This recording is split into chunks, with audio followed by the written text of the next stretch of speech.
जिंदाबाद, Indian national Congress जिंदाबाद, Indian national Congress जिंदाबाद, वकार साहब जिंदाबाद। William. Sadiq Sampat को।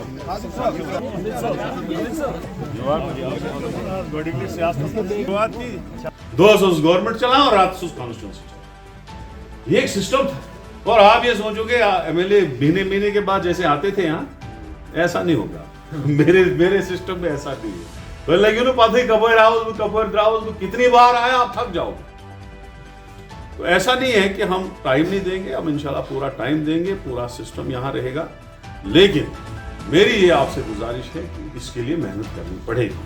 कोई हवा में मत रहो कि जनाब जीन थी वही जीन, वैसा नहीं है। जा रहे हैं ताकि हम कोई पर डेवलपमेंट के नई राह पर लाएं, यहाँ के बेरोजगार नौजवानों के मसाइल का हल ढूंढ सके, यहाँ की तरक्की का रास्ता खोल सके, यहाँ के मुश्किलात को दूर कर सके और यहाँ के जो छोटे छोटे बड़े बड़े मसाइल हैं उन तमाम मसाइल को हल करने की भरपूर कोशिश करें।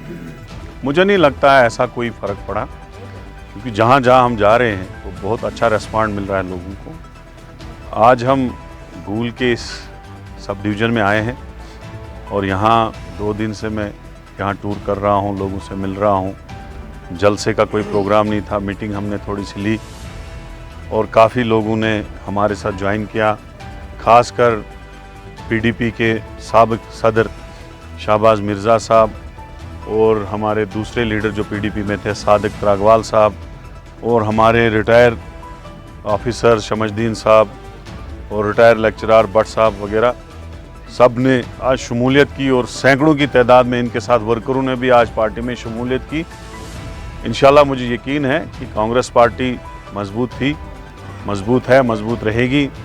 आने वाले वक्त में हमारे राहुल गांधी जी जो इस वक्त भारत जोड़ो यात्रा में कन्याकुमारी से कश्मीर तक निकले हैं, 2-3 महीने के बाद वो जम्मू कश्मीर की एंट्री करेंगे और उस वक्त मुझे यकीन है कि गूल से भी सैकड़ों की तादाद में, बनिहाल से भी, रामन से भी सैकड़ों की तादाद में लोग, नौजवान साथी उनके साथ जुड़ेंगे और वही एक बीजेपी का सफाया उसी से होगा।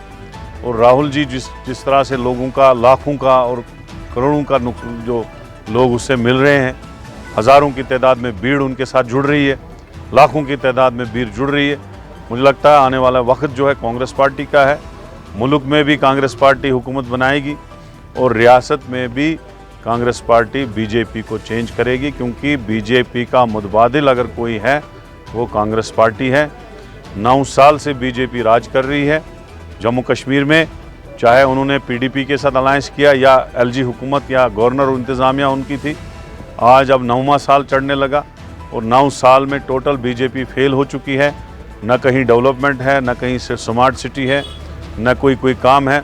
और आज मैं इस मंच से एक और यहाँ से ज़बरदस्त कंडम करता हूँ कि कल जो एलजी ने स्टेट एडमिनिस्ट्रेटिव काउंसिल में एक प्रपोज़ल अप्रूव किया, जिस प्रपोज़ल के तहत अब शराब किराना की दुकानों पे भी मिलना शुरू हो जाएगी। किसी लाइसेंस की ज़रूरत नहीं होगी। बियर और आदि दूसरी आइटम्स जो है किराना दुकान वाला, प्रोविजन स्टोर वाला भी बेच सकता है। मुझे लगता है एक जानी मानी साजिश है। 370 तोड़ने के बाद, स्टेट को यूटी बनाने के बाद, एक पूरी जानी मानी साजिश के तहत जो है बीजेपी सरकार और आरएसएस यहाँ लोगों में जो है नशीली दवाइयाँ, शराब और बियर जो है तस्लीम करना चाहती है ताकि यहाँ की नस्लें ख़त्म हो जाए। यहाँ की फ्रूट इंडस्ट्रीज़ को वो पहले ही ख़त्म कर चुके हैं, चाहे वो अखरोट हो, चाहे वो सेब हो, चाहे वो दूसरी चीज़ें हों। जबकि उन्होंने 2019 में जब दफ़ा तोड़ा था उस वक्त ये कहा था यहाँ के लोग जो है नौकरियों में लगेंगे, यहाँ बहुत तरक्की होगी, डेवलपमेंट होगी। वो सारी चीज़ें जो है, मिलिटेंसी ख़त्म होगी, टेरर इंसिडेंट्स कम होंगे, वो सारे जो हैं खोखले दावे साबित हुए। और अब वो लोगों को शराब पिलाना चाहते हैं, किराना की दुकानों पे शराब बेचना चाहते हैं। उसको हम कंडेम कर रहे हैं और आगे आने वाले दिनों में हम पूरा प्रोटेस्ट करेंगे पार्टी की तरफ से, ताकि यहाँ की नस्लें बर्बाद ना हो, और उसको पूरी तरह से कंडेम करते हैं। शुक्रिया, थैंक यू वेरी मच।